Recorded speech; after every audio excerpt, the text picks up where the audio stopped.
বেসামরিক ব্যক্তির এইটাই ছিল হ্যাঁ এখন আচ্ছা দেখেন, এই যে তিনি একজন সিভিলিয়ান হতে পারে, কিন্তু আপনি দেখেন ভারতের নিরাপত্তা উপদেষ্টা একজন সিভিলিয়ান, মার্কিন যুক্তরাষ্ট্রের সিভিলিয়ান, এমনকি পাকিস্তানেও এর আগের নিরাপত্তা উপদেষ্টা যিনি ছিলেন তিনিও সিভিলিয়ান ছিলেন।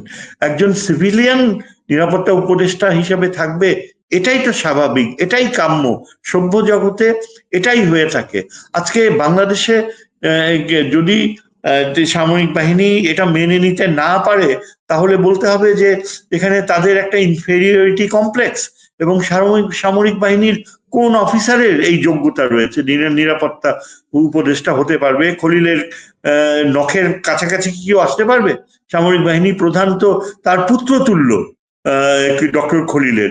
সামরিক বাহিনী প্রধান যে একটা মাদ্রাসা বা স্কুলের ছাত্র হিসাবে তার যে জ্ঞান ছিল এক সময় বাল্যকালে, তার সেটাই হচ্ছে তার খলিলুর রহমান এর সাথে তুলনা করলে তার অবস্থান।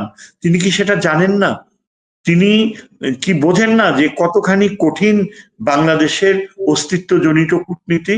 কিন্তু পুরো ব্যাপারটা কি আমি বলি যে তারা ইচ্ছা করে এই যে বেসামরিক, তাছাড়া সেখানে সামরিক বিষয়গুলো দেখার জন্য তো লেফটেন্যান্ট জেনারেল হাফিজ রয়েছে।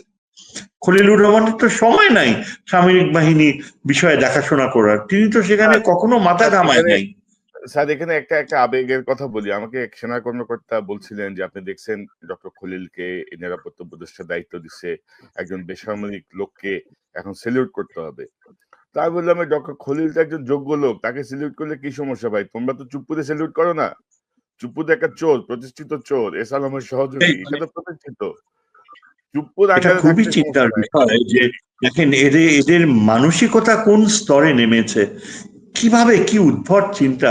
তুমি হলা বাংলাদেশের নাগরিক, তোমার পেছনে বেসামরিক মানুষের টাকায় তোমার অস্তিত্ব, তোমার বেতন, তুমি জাতিসংঘে যাচ্ছ, আজ পর্যন্ত কখনো তুমি সত্যিকারের যুদ্ধে অংশগ্রহণ করনি, যুদ্ধ হয়েও যাওনি, জাতিসংঘে যেটা করছো সেটা খুব ভালো কথা, কিন্তু একজন সামরিক বাহিনী অফিসার তো যুদ্ধে গেলে তার সত্যিকারের প্রফেশনাল কম্পিটেন্স বোঝা যায়। সেই তুলনায় তুমি জাতিসংঘে যা করছো সেটা তো দীর্ঘ সময় ব্যাপী একটা পুতুল খেলা।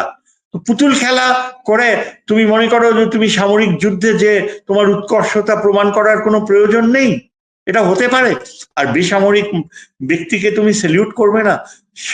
ডক্টর খলিলের মতো এত উপযুক্ত মানুষকে সেনাবাহিনী প্রধান সেলিউট করা, সেটা তো তার সৌভাগ্যর কথা, সেটা তার 7 জন্মের সার্থকতা। তিনি কিভাবে সেনা প্রধান হয়েছে আমরা কি জানি না? তার আত্মীয়তার বন্ধন না থাকলে তিনি কি হতেন? তার কি সেই যোগ্যতা ছিল? তিনি কি মেজর বা লেফটেন্যান্ট কর্নেলের উপরে উঠতে পারতেন? এগুলো কি সত্যি কথা না? এগুলো কি সামরিক বাহিনীর সদস্যরা জানে না? কেন আমি তো মনে করি এখানে আসল ব্যাপারটা হচ্ছে যে principal staff officer lieutenant general Kamrul, তিনি সামরিক যে সম্পর্ক এবং পাকিস্তানের সাথে চীনের সাথে যে সামরিক সম্পর্কগুলো গড়ার পেছনে তার অবদান রয়েছে, তিনি পাকিস্তানের যে সামরিক বিষয়ে আলোচনা করে এসছেন, খলিলুর রহমানের সাথে তার একটা যোগাযোগ হয়েছে, কমিউনিকেশন হয়েছে, সামরিক বিষয়গুলো আলোচনা করেছেন, এবং এই বিষয়টাকেই মানে তার চক্ষুশূল হয়ে দাঁড়িয়েছে। শোনা যাচ্ছিল যে হয়তো লেফটেন্যান্ট জেনারেল কামরুলকে সেনা প্রধান করা হবে, এবং এই আতঙ্কে এখন লেফটেন্যান্ট জেনারেল কামরুলকেও সরিয়ে দেওয়া হবে আর ডক্টর খলিলুর রহমানকে ডেমোনাইজ করতে হবে।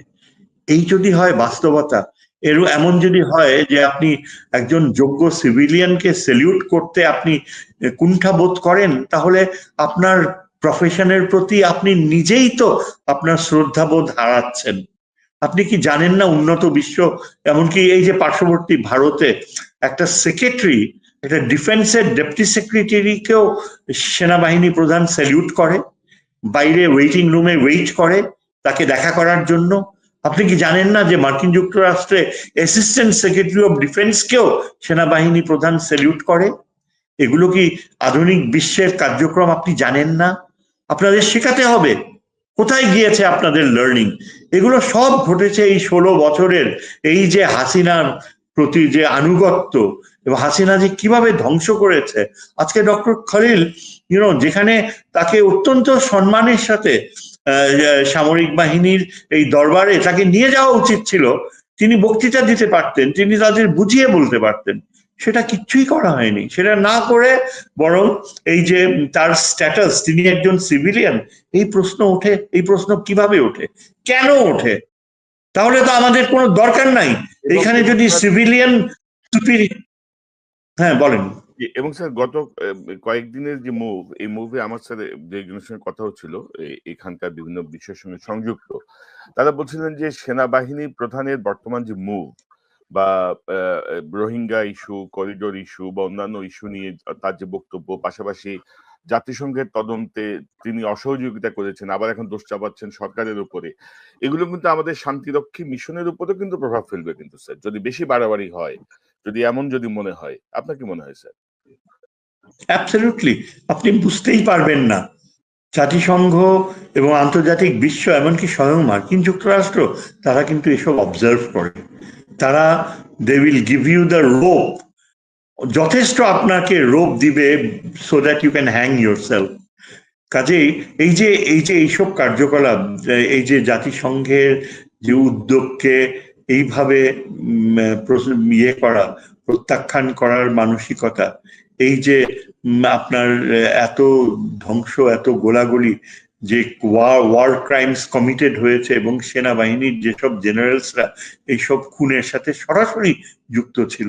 এবং আমরা এটাও জানি যে যথেষ্ট প্রমাণ রয়েছে, ভারতের সামরিক বাহিনীর সদস্যরাও বাংলাদেশে ঢুকে তারা গোলাগুলি করেছে। পুরো বিষয়টা ভারতের অজিত দোভাল তারই নিয়ন্ত্রণে ছিল, এবং হাসিনাকে যে প্লেনে ফেরত পাঠানো হবে সেখানেও কিন্তু অজিত দোভালের সিদ্ধান্ত ছিল। এসব কিন্তু সব জানাজানি হয়েছে। এসব আন্তর্জাতিক ট্রাইব্যুনালে আসলে পুরো বিষয়টা আসবে, এবং তখন আপনি কোথায় পালাবেন?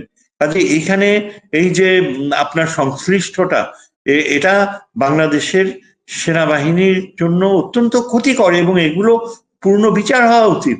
আমি জানি আমাদের অত্যন্ত সাহসী, মেধাবী যারা চাকরিচ্যুত হয়েছে অনেক অফিসার, তারা বিচার পাচ্ছে না। তাদের মধ্যে একজন হাসান নাসের, ব্রিগেডিয়ার হাসান নাসির চৌধুরী রয়েছেন। তিনি প্রচন্ড পরিশ্রম করছেন, বিভিন্ন সেমিনার করে জাতীয় নিরাপত্তা নীতি, ভবিষ্যতে সামরিক বাহিনীর যে প্রফেশনালিজম কিভাবে ড্র করা যায়, এবং কর্নেল হাসনাইন নামে অত্যন্ত সাহসী বীর বিক্রম একজন অফিসার, যাকে বরখাস্ত করা হয়েছে, যাকে এখনো চাকরিতে ফেরত দেওয়া হয়নি, এই রকমের অফিসার এবং আরো অনেক অবসরপ্রাপ্ত অফিসাররা মানে অত্যন্ত ক্রুদ্ধ হয়ে, অত্যন্ত নিরাশ হয়ে দেখছে যে কিভাবে আমাদের এই ডক্টর প্রফেসর ইউনূসের সময় এই ব্যর্থতা। আমি তো বলবো এটা প্রফেসর ইউনূসের ব্যর্থতা। তিনি কেন প্রথমেই উদ্যোগ নেননি? তিনি কি জানতেন না প্রথমে, যখন এটা জানাজানি হয়ে গেল যে বুকে পাথর বেঁধে সেনাবাহিনী প্রধান এটা এই প্রফেসর ইউনূসের অ্যাপয়েন্টমেন্টকে অ্যাকসেপ্ট করছে, তখনই তো তার কার্যকর পদক্ষেপ নেওয়া উচিত ছিল।